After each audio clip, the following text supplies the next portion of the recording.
I know that my Redeemer lives. For if we die unto the Lord. Whether we live or die, we are the Lord's. Welcome to one of our videos from St. Mark's Episcopal in Dalton, and all those joining us through Facebook and YouTube. That was a verse from page 469 of the Book of Common Prayer.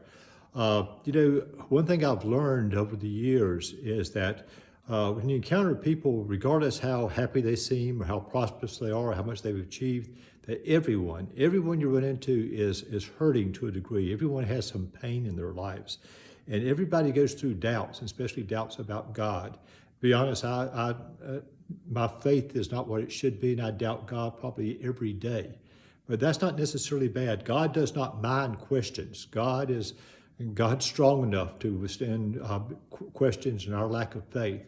But there's one aspect to this I'd like for us to consider today in this blog, is that it's about not our faith in God, which varies day to day, but God's faith in us. I like to share, to exemplify this with a story I like to share, and it's about baseball. I had a baseball story a few weeks ago. I'd like to share another one. This is about the 1964 World Series between the New York Yankees and the St. Louis Cardinals. The Cardinals' best player was a pitcher named Bob Gibson. He was one of the best pitchers ever, and he was very successful. And Bob Gibson was chosen to pitch. He pitched the second game of the World Series. He pitched the fifth game of the World Series. But it came down to the deciding seventh game, the most important game of the year.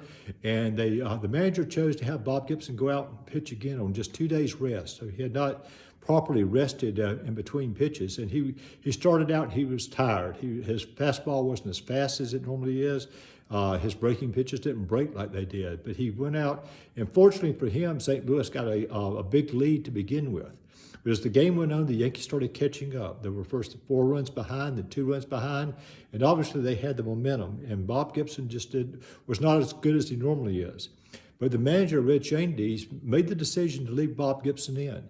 He allowed Bob Gibson to go in and finish the game. He pitched all 9 innings of the game, and he was able towards the end to do all that he needed to do to win the game. Now, after the game, the press asked Red Shandies, why did he leave him in? Today, they do a lot of metrics, a lot of measuring of pitchers and people in baseball. It's become a lot of statistics. And they take pitchers out all the time. They bring in relief pitchers, with special skills and everything. But in those days, that game, the manager decided to leave him in, and people asked him why, because certainly that strategy could have cost them the World Series and possibly cost the manager his job. But they asked him about this. Red Shandies said something that both puzzles me and exhilarates me at the same time, because this is a very unusual answer. Red Shandies made the statement, he says, I had a commitment to his heart. Now, notice he didn't say to his ability.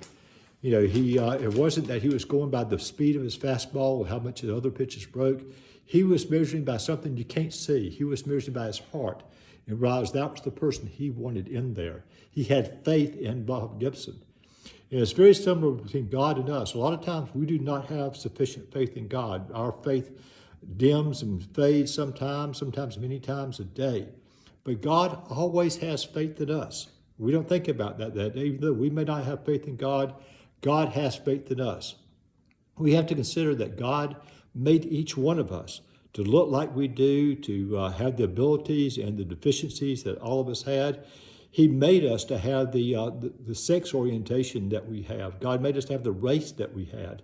God put us in a specific place in time, in history, and that was, God has faith about us. So we may not have faith in God. God always has faith in us. God created us to do His will at this time in this place. So during this day, we need to thank God for His faith in us. Through that, we can say, thanks be to God. Alleluia, alleluia, alleluia.